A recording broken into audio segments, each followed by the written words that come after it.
I'm E.G. Marshall. I am neither judge nor jury, but I can state categorically, as a purveyor of tales and histories, that no one is all evil, or to the contrary, all good. We are the sum of what all our attributes add up to, and we can only be judged by our peers, or if that seems too literate, by the people who have to live with us, or whose lives may depend on us. That is the substance of the story of Harry Taylor. Yes? Yes, of course. Send him in. Come in, Harry. Thank you, Warden. It isn't the first time you've been in this office. No, sir. And with due respect, I hope it's the last. Yeah, so do I. Harry, I'm not a judge. You were sent to this penitentiary through the due process of law for killing your wife. You've done your time and are now being released on parole. Harry, you've been a model prisoner. I wanted to say goodbye personally. Thank you. And I hope it is goodbye. I won't harp on the past, but for 25 years, society shut me up for something I didn't do. I just hope to God, and I mean this from the heart, Warden, that I'm never tempted to get even.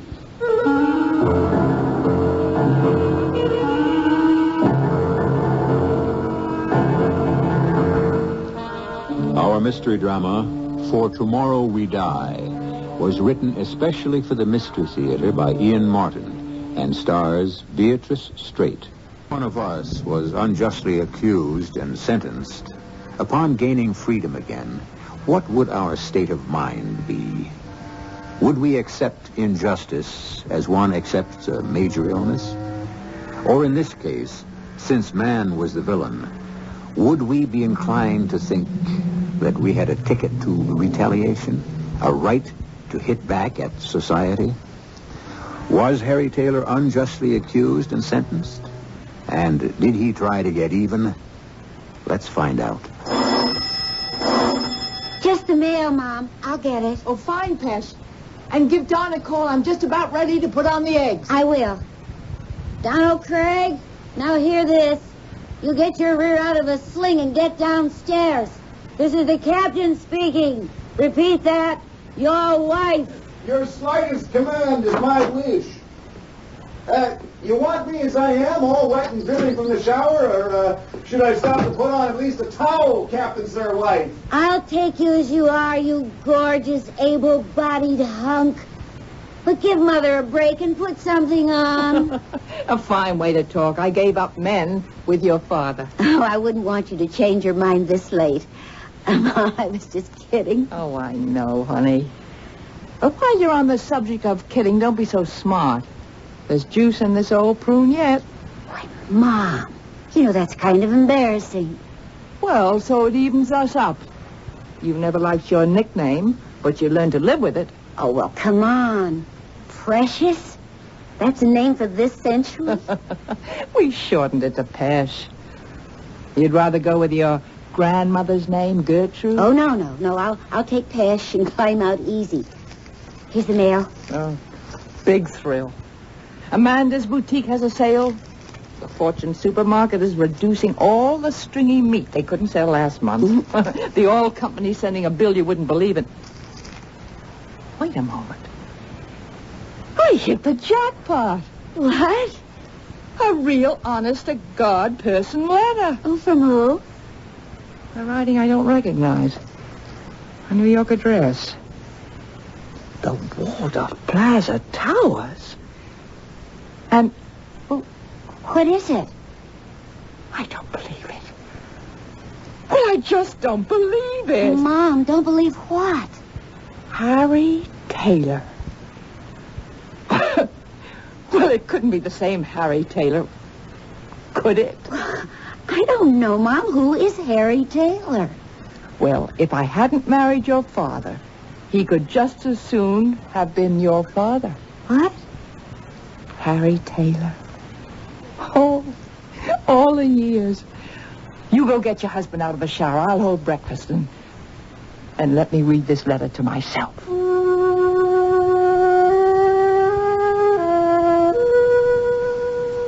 Dear Jessie, I suppose it will seem sort of incredible to you hearing from me after all these years. The reason I'm writing is that I might be making a business visit your way to Cincinnati. The street, Wall Street that is, has been very kind to me through the years. My wife died many years ago, and I was wondering if I could run up to Dayville and take you out to dinner while I was passing through. Unfortunately, time is, like they say, of the essence, so if you could drop me a line in return, I'd know whether I was welcome to call on you or not. You can write me at the above address with fond memories. Hopefully, Harry. Mom, are you all right? It's not anything sad, or anything like that. It's Well, then what's with the tears? just nostalgia. Because this letter took me back so far back. Is it really from some old beau that you were serious about? Oh, yes. I sort of broke his heart. Oh, and speaking of that, let's get those eggs broken into the pan before we burn up all the butter. Well, I'll get the eggs. You're the coffee pourer, Don. Great. We'll let Jessie handle the toast. And I'll bet that's just what she was 25 years or so ago, the toast of the town. Oh. A femme fatale who remains forgotten by a rich New Yorker. What does he have to say to you, Mom? This old flame? Well, he's a Wall Street broker, and his wife died many years ago, and he has to come through Cincinnati on business, and he wanted to stop by and say hello. He wants me to write and tell him if I'd like him to. Oh, you're going to? Oh, I don't know. Maybe not after all these years. Oh, you're not that old. You just told me there's life in the old prune yet. In the Waldorf Plaza Towers. Oh, he must be really rich. And you know what, Don? No. Well, Mom told me this morning when the letter came that this Harry... what was his name, Mother? Harry Taylor. Pass me the butter, please, Don. Harry Taylor. If Mom hadn't married my dad, it could have been him. Bacon coming up. He was a boy who wanted to marry me. Oh, go ahead and you start with the toast and eat, Don. You have an office to go to. Bacon, everybody. Oh, not just any boy, though. Oh, no. Matter of fact, we were sort of engaged. Oh, till I met your father. Huh? Oh, was Harry mad? He was ready to go fight with Jim over me. I only need one guess why he didn't. Oh, Jim wouldn't have hurt him. You know how gentle he was. Oh, sure, but still a jolly green giant. I wouldn't have wanted to tangle with him, I'll tell you. Oh, Jim would never have hurt a fly, but, well, Harry... What about Harry? What a temper he had. I remember. Remember what? Well, he kind of scared me. I mean, when he realized he couldn't take on Jim, he had a temper. Oh, the way he carried on, he even threatened to kill me. Mom. Oh, of course, he didn't really mean it. But he was a wild one. And kind of sweet. So easy to hurt. Poor boy. Wall Street. Well, he always did have a head for figures. Yeah, and an eye for him. Jessie, Mama, maybe you'd better let him pass on through and not rake over any old coals. Well, there might just be a little fire left in them. Well, it might be just what I need to shake me out of a rut.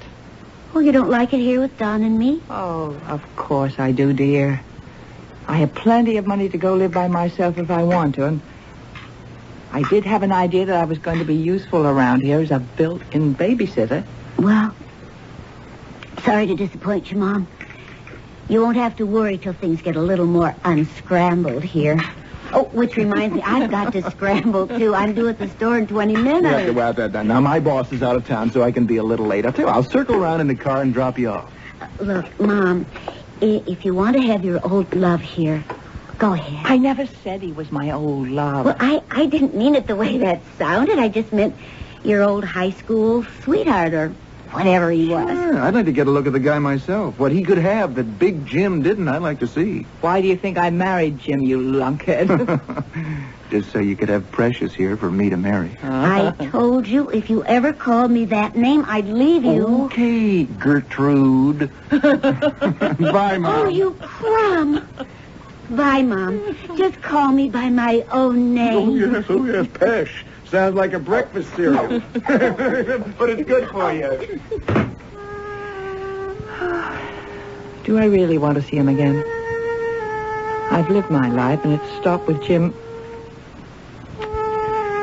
5 years now. But I'm not all that old. Dear Harry, what a surprise to hear from you again after all these years. You didn't mention any children. I have one. A girl married to a lovely boy practicing law. I mean, he's already a lawyer, but just beginning. If you are coming so near the old town, why don't you stop by for dinner? Or if you like, we have a guest room. Well, it's like in the rumpus room, but the bed is really comfortable, and the kids love to have guests.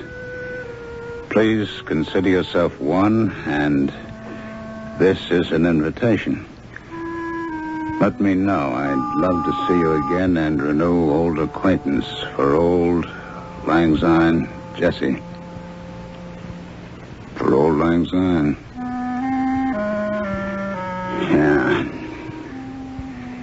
If you hadn't turned me down, Jesse, I'd never married Flo. And if I hadn't married that drunken... Well, I might just take you up on that invitation, Jesse. Maybe we could wipe the board clean.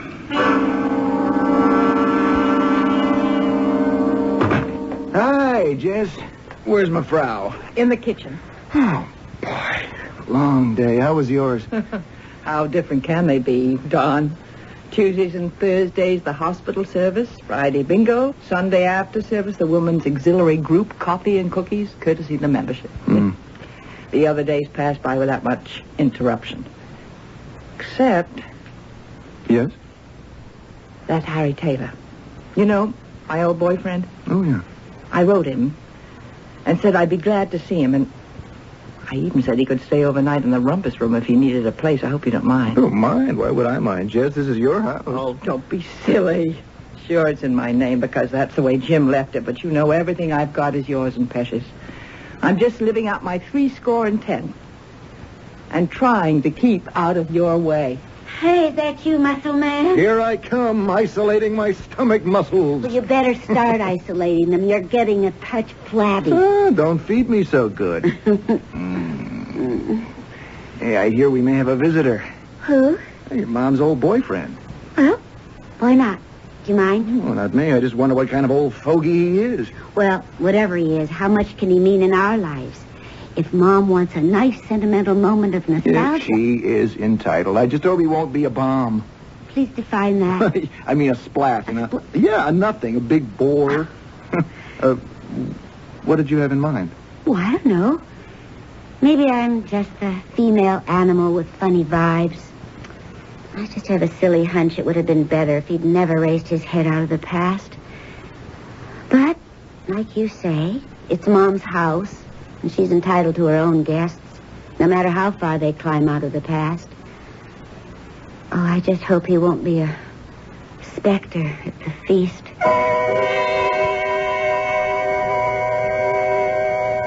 If Pesh Craig could have heard that earlier muttered remark by Harry, maybe we can wipe the board clean. Or if she had known that he was a man who spent nearly half his life in jail for killing a woman, she might have paid more attention to those vibes of hers. But she didn't really take them seriously, nor did her husband Don until later. Or perhaps too late. I'll return in a moment with Act 2. We've all been guilty of such phrases as, I could have killed that wife of mine, or I could have cut his throat for doing that. typical overstatements, which, of course, we don't really mean. That is, most of us. Some of us must, because people do kill other people in the heat of anger, and sometimes even in cold blood. Once, Harry Taylor told Jessie Dingman he was ready to kill her for jilting him. But does a man hold that thought, nourish such a grudge for nearly 3 decades? How can one really be sure? Particularly since he spent all that time behind bars for the murder of another woman. Harry Taylor arrived on a Saturday, so we were all 3 at home to meet him. His arrival was quite something, I might add. Don had offered to drive Mother down to pick him up at Cincinnati Airport. But that's quite a haul from our little town, and he'd called up and said he wouldn't hear of it. He'd rent a car. But, brother, we didn't know he meant a limousine with a chauffeur who ran around to open the car door for him. Old Mrs. Johnstone across the street pretty near put her sharp old nose right through the window, particularly when the chauffeur followed him with a box of flowers big as a coffin almost, and a straw basket full of champagne bottles. Holy cow, you look at that coat with a fur collar. Probably lined with mink. Mom? Yes, dear. Daddy Warbucks is here. Who? Your old flame, I guess. Isn't that Harry Taylor coming up the walk? I don't know. Well, he's not like the Harry I remembered. Come away from the window. Don't let him see you're staring. See. You don't suppose this is a case of mistaken identity, do you? Well, we'll soon find out.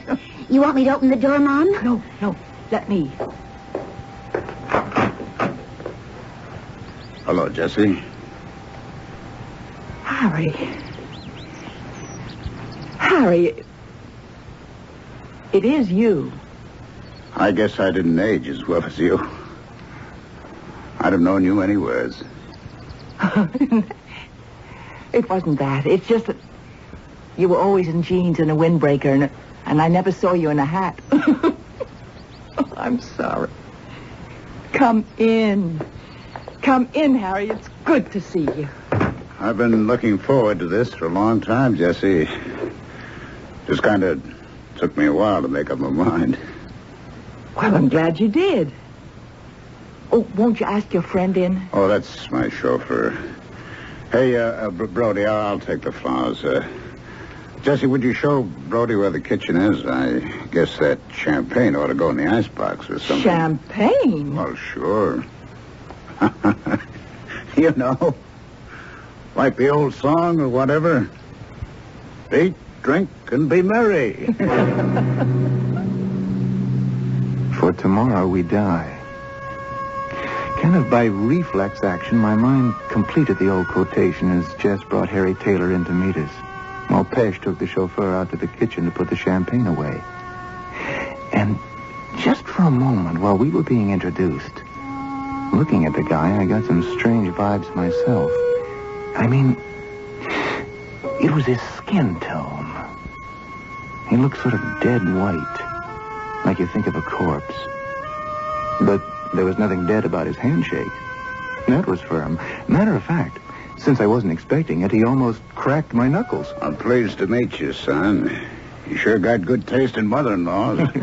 Thanks, sir. I feel the same way myself. Oh, now, don't call me sir. Make it Harry, hmm? Would you like Don to go out and get your bag from the car? Well, aren't you going to stay with us? Oh, well, no, I wouldn't want to put you out like that, Jess. I've got some rooms at the hotel. Oh, but we made plans, and we expected you for dinner. Oh, that part's all right. That's why I brought the champagne. And then tomorrow I thought you and me could take a ride in the car, or maybe walk down memory lane. Have lunch out at the carriage house. Oh, but that's so expensive now. Yeah, it always was. Never could afford it before. That's why I checked to make sure it was still in business. I have a reservation. Oh, my. I don't think I have anything to wear. Well, if you haven't, we'll go out in the morning and buy you something. The champagne's all put away, Mr. Taylor. Mr. Brody wanted to know if you needed him for anything else. Oh, no, he can go. What time do you think I ought to have him come back and pick me up, I don't know. You sure you don't want to stay? I don't want to be any trouble, Jesse. Just give me an idea. Look, Mom, I can drive Mr. Taylor. Harry, please. Yeah, Harry, back to the hotel. It's only a few blocks. Well, I'll settle for that. We'll give Brody a night on the town, Although, what he's going to do with it in Dayville, I don't know. If you'll excuse me, I'll just make sure he's got enough money to let him go. The good Lord bless us. If I didn't know that was Harry Taylor to look at, I wouldn't believe it. He is a bit overwhelming. I mean, well, I guess it comes from being rich. And he's real nice, don't you think, Don? Yeah. He sure is trying to stir things up around here. I don't know if it's good or bad. Well, what do you mean? No? It's sort of up to Jess. You may have a kind of hot potato to handle, Mom. Maybe you better watch your step. With Harry Taylor? Oh, don't be silly. Anytime I can't handle Harry Taylor. Oh, you young sex maniac. Don't feed me any of your 1970s flack. Harry Taylor is nothing but an old friend.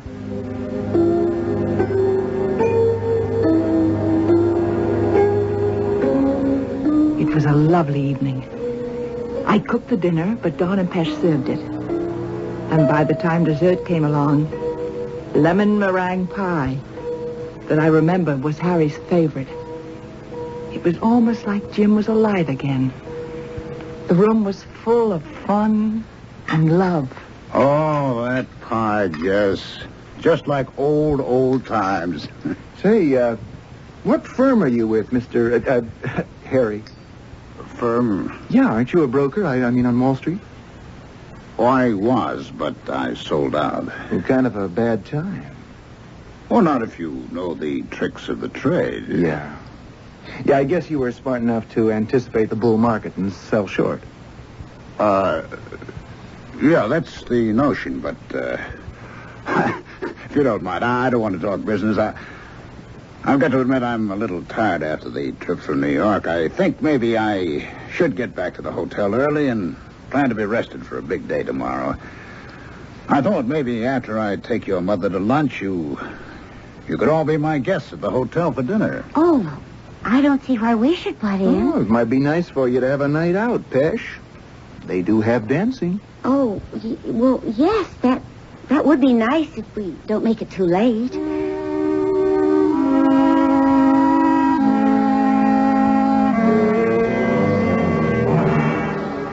What's with you, Don? You got some kind of chip on your shoulder? I can't put my finger on it all the way. It's just a lot of little things. Like what? I mean, 36 American Beauty roses to a small dinner in the suburbs? But I thought he was real cute about that. I mean, one for every year we haven't seen each other and one extra to grow on. 4 bottles of champagne for a meatloaf dinner? Mom made the meatloaf especially for him. When she wrote and invited him, she said she would. It isn't that, Pesh. It's just... Well, everything's out of whack. Now, he says he's a stockbroker. Right. Does he talk like one? Well, I don't know. I never went to one. How does a stockbroker talk? In his hands. You get a good look at him? I suppose so. But what if Those aren't the hands of a guy who sits behind a desk all day. Those are working man's hands. I mean, they're rough and calloused. Baby, your nice old Harry Taylor is a phony. But he can't be. He couldn't fool Mom about who he is. She remembers him. No, I don't mean about who he is. I mean about what he does. Or has been doing. He's not a stockbroker. How could you tell? Because you don't sell short in a bull market. I don't even know what that means. The important thing is neither does Mr. Harry Taylor. That was obvious when I asked him that question at dinner. Don, maybe he wasn't paying any attention. He only had eyes for Mom. I don't think he heard half the things we said. And that's why I don't think we should go out to dinner with him tomorrow night. Look, I asked him a couple of other questions while I was driving him to the hotel. Honey, I've got this gut feeling he's up to something. And I don't want to take any chances on anything happening to Jess. Oh, Don, now what are you talking about? I think he's putting on some kind of an act. Oh, honey. Yeah, look, the limousine, the roses, champagne, money splattered around like it was going out of style. You know, your dad left your mom pretty comfortably off. And if this should be some kind of sharper who's looking for a lonely widow to keep him comfort for the rest of his life... Brother, you've been spending too much time around the courthouse. Well, at least I'm glad you didn't come out with what I thought you were going to say. What? Well, the way you're acting, you're just kinky enough to come up with some crazy notion that he's fattening the victim for the kill. Now, what are you talking about? I mean, what Mom said about 35 years ago when she picked Dad instead of Harry Taylor. The first off, he was going to kill Dad, and then he said it would be Mother. Yeah. Now, that's really way out. People don't hold grudges for 35 years. Well, that's what I say. In any way, you know he never meant it. It's just talk. The kind of thing. Will you leave Mom and Harry alone? Honey, I'm only trying to protect her. Well, then butt out, Sir Galahad. Mom doesn't need you. Oh, honey. Did you look at her face tonight when Harry and she were talking old times?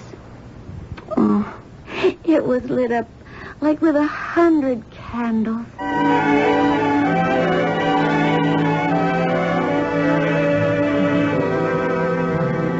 You look at the menu, Jesse. I don't know what I want. You order, Harry. Well, my eyes are not so good anymore, Jess. Just pick the most expensive and order that. The most expensive everything. Oh, it won't be too hard. Everything costs an arm and a leg, Harry. I don't want you wasting all your money on me. Oh, now, there's plenty more where that came from. I got enough to last more than the rest of my life. And nothing to do with it but spend it on you. Oh, Harry, that was sweet. But money doesn't mean all that much to me. Spend it while you got it, is the way I figure.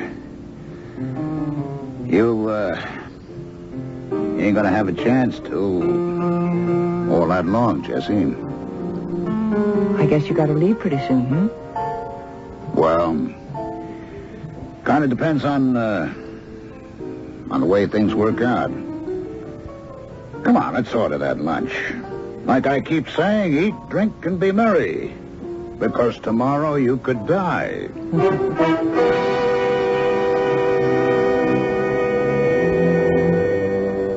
And still the ambivalence remains.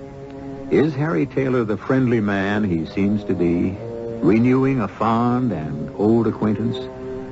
A wealthy and lonely man who recently struck it rich? Or are Don's suspicions warranted? I'll be back shortly with Act 3. One thing you may have noticed about Harry is that he tends to harp on the subject of death. Eat, drink, and be merry. That first time he did not complete the saying. The second time, in completing it to Jesse, he said, "For tomorrow you die." Was that just a misquote, a misuse of the pronoun?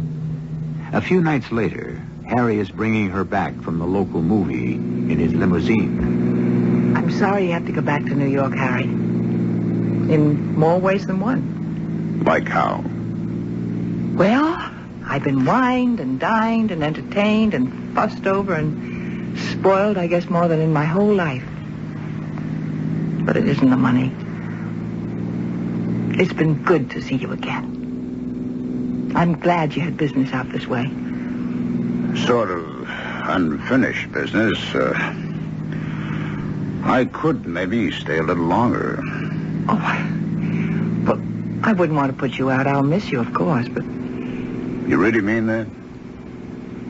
Well, I have my life here, my little activities, and someday I guess the kids will get old-fashioned enough to provide me with a little grandson or granddaughter, but it's been nice to have a beau again.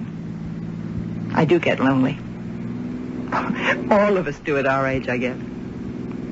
Look, Jesse, I've got an idea. I do have to get back on to New York for a reason, but I got a great idea. Why don't you come with me? What? Oh, no. You know what I mean. I don't mean anything wrong. We'll get you a room of your own at the hotel, but New York's where it's at.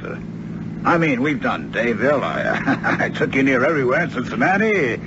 But in New York, we got the nightclubs, the musicals, the places to eat, and everything like that. Why don't you come back with me, Jessie? I've never been to New York. I've never been much of anywhere, I guess, but imagine Park Avenue, Fifth Avenue. With all the big stores. And Rockefeller Center and all the museums and Lincoln Center. And the Statue of Liberty and Staten Island Ferry. Come on, Jessie. Say you'll go, huh? Oh, you are tempting me, Harry Taylor. You are tempting me. Well, but if I did, it would only be on one condition. What's that? That I pay my own way. Oh, no, come on, I Jessie. can afford it. Please say yes. Well, I'll talk it over with Pesh first, but... Oh, it would be fun to have one fling, since it probably will be my last one.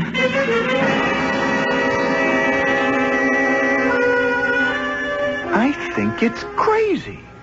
It's even kind of indecent. What's indecent about it? I mean, you know, at their age, I mean, it isn't exactly like they're... brother, listen to the voice of the establishment talking. Is that what I married? No, it isn't even that. Oh, honey, I wouldn't worry. My mom may be right with it, but she isn't that far out. And even if she Now, is... Look. You know what's worrying me? This guy.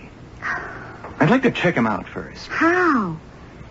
Don't tell me private citizens have now got a pipeline to the FBI and the CIA. Oh, stop being such a poop. And if my mother wants to kick up her heels a little, you just get your nose out of the way.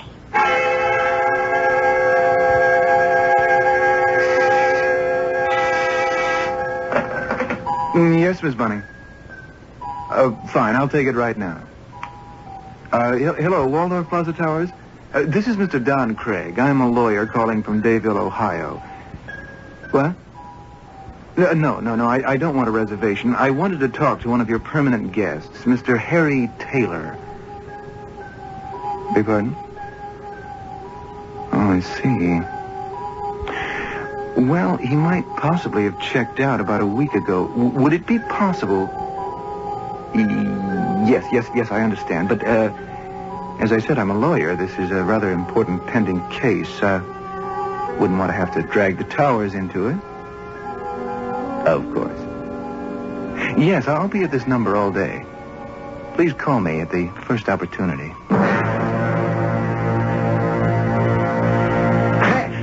Pesh! You here? Mom, Jess? For heaven's sakes, Wildman, what is it? Where's Mom? Jess, she didn't leave yet? Yes, they took an earlier plane. I tried to reach you at the office, but you were on the phone. You mean they've left for New York? Well, they should be there by this time. But that's...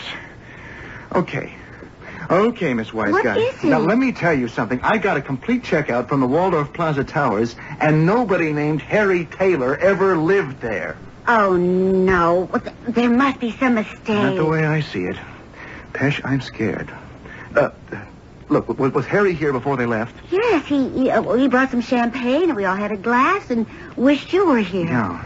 Did you wash those glasses yet? No. You remember which one was Harry's? Yeah. The one, right there on the secretary. He said he was the only one who finished his. Mom and I were too excited to take more than a sip. Yeah, fine. At least we have one lead. Now, what are you doing? Wrapping this carefully in my handkerchief, taking it down to police headquarters. Police headquarters? That's right. I've got friends down there. We can lift the prints off this glass, check them out. What? I've got a real sick feeling in the pit of my stomach. I just woke up to why Harry looked as if he might have been sick. What do you mean? That white fish belly color is what you get in a security prison. I get some awful feeling that Harry Taylor is an ex-con. What? Yeah. And a long-termer at that.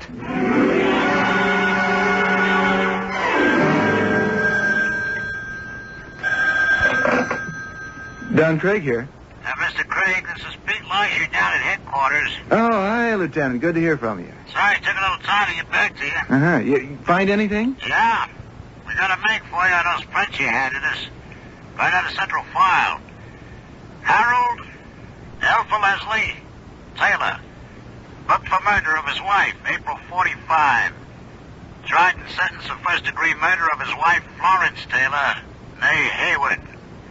Sentenced life and committed to security prisons till the year 1971. Released on parole September of that year. No further violations.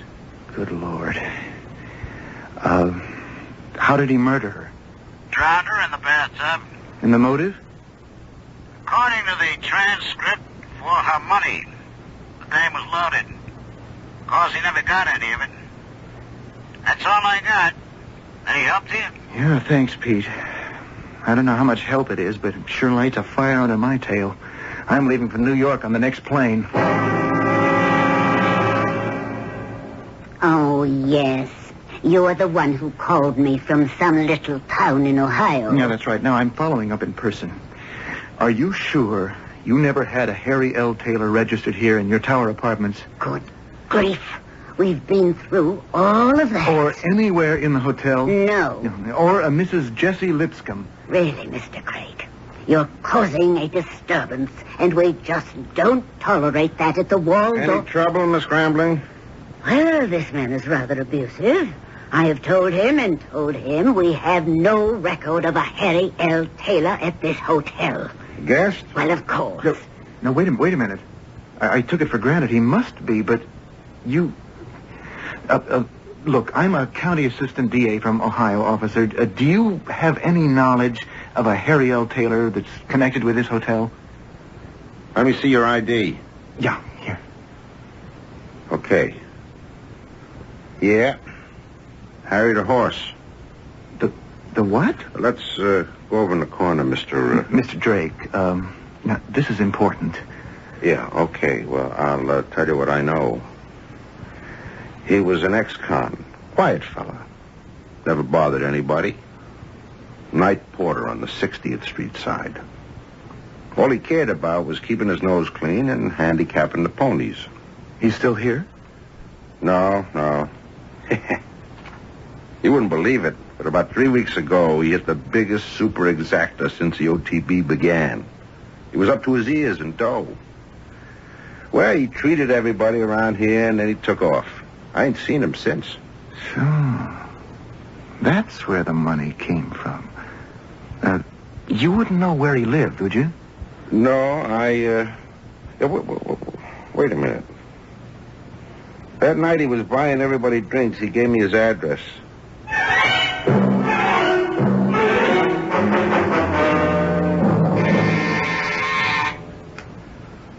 Who is it? This is Don. Jessie, is that you? Don? What are you doing in New York? Wait a minute, I'll buzz the door for you. Come on up.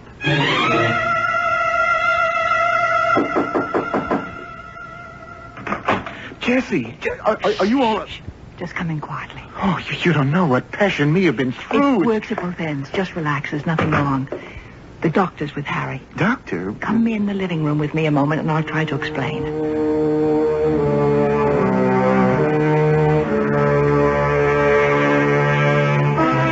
So, that's why I came hightailing to New York. Oh, you're a sweet boy, and I love you.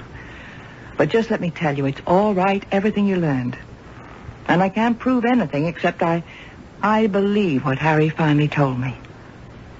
By the time we got here to New York, he was nearly blind, and his sense of balance was gone. Well, that hasn't anything to do with the past. Flo, his first wife, committed suicide or drowned while she was drunk. She was an alcoholic. So the family didn't want Harry to get her money, and they had a lot of pull, so they pushed homicide against Harry. The poor guy had no one to protect him. So he was put away all those years. But the law, Oh, the law is a wonderful thing if you can get it on your side. Harry, poor dear Harry, is one of life's losers. He just can't win anything. He lost me, for what that's worth, and he lost his freedom for 25 years. And a short while after he came out, he lost his health. How do you mean? This is my son, Dr. Hirschfeld. I should say my son-in-law. Could you explain to him about Harry? Oh, yes, of course. Mr. Taylor has one of the rarest diseases in the world. Actually, there are only half a dozen recorded cases. The Creutzfeldt-Jakob disease. It's a sudden and virulent disintegration of the nerve elements. It's irreversible, and it is implacably lethal in an incredibly short time. 3 months is the best prognosis. It can start with blindness. Mr. Taylor is almost blind now. Just a matter of time. And that time is already well extended. Mrs. Lipscomb has offered to attend him with whatever other help is needed. She's a wonderful woman. And that's all I can tell you. Must excuse me now. Unfortunately, life goes on. Or doesn't. There are other patients waiting for me. Thanks, Doctor. I'll be here when you need me. I wish there were more like you. Bye. I can take care of myself, Don. Yes. Yes, I should have realized that. No. Oh, no, I'm glad you're here. And you can go back and reassure Pesh. And as long as Harry lasts, I can do the same for him. Incidentally, I should tell you that I married him. You did? At his request. Oh, and it did give him a little lift. Maybe just an extra lease on life after losing so much of it. And he's still quite active and full of fun. So maybe we still have a little chance to eat, drink, and be merry. And not to finish that quote till it finishes itself. Oh, you're a good boy, Don. I'm glad you married my daughter.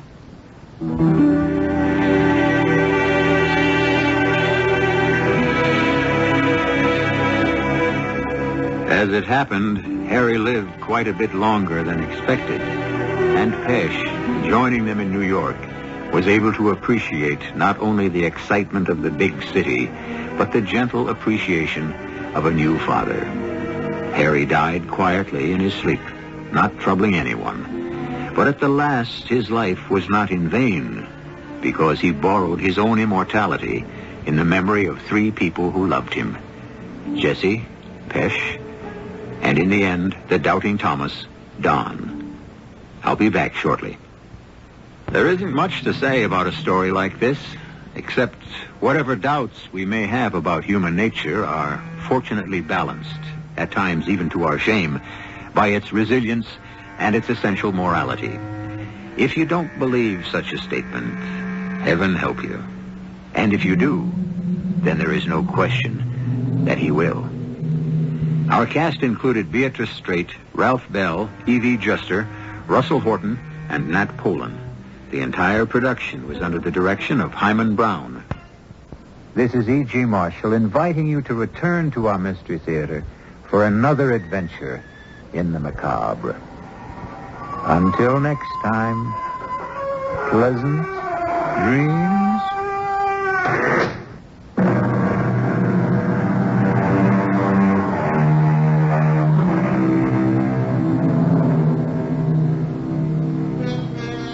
With the greatest music of all time, this is AM 710.